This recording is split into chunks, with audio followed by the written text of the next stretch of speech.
Friends అందరు ఎలా ఉన్నారు? బాగున్నారా? నేనైతే బాగున్నాను. ఈరోజు పిల్లలకి ఇష్టమైన ఐస్ క్రీమ్ బనాయిస్తున్నా.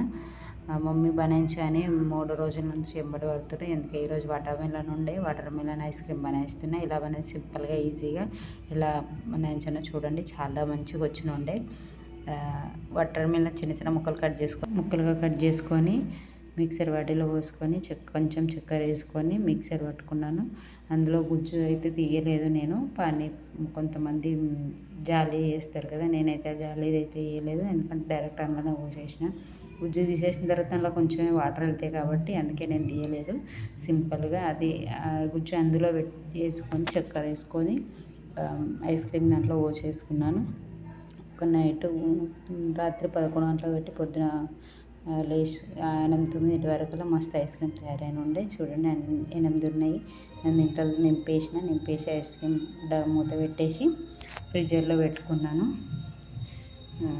మీ దగ్గర ఐస్ క్రీమ్ చేసేది లేకుంటే చిన్న చిన్న గ్లాసులలో కూడా పోసుకొని దాని మీద కవర్ పెట్టి మధ్యలో ఐస్ క్రీమ్ స్టిక్ పెడితే రెడీ అవుతుంది. ఐస్ క్రీమ్ కూడా మస్తు తయారవుతుంది. చూడండి ఫ్రిడ్జ్లో పెట్టుకున్న నైటు పొద్దున వరకు ఐస్ క్రీమ్ మస్తు తయారై ఉండే. పిల్లలు అయితే ఎంతో ఇష్టంగా తిన్నారు. నేను కూడా తిన్నా. చాలా టేస్టీగా ఉండే. ఏం లేదు, చక్కెర వాటర్ మిలన్ తోటి చేసేసిన సింపుల్గా. అందులో చక్కెర వాటర్ మిలన్ అంతే. ఇంకా అందులో చాట్ మసాలా వేసుకుంటే చాలా బాగుండేది.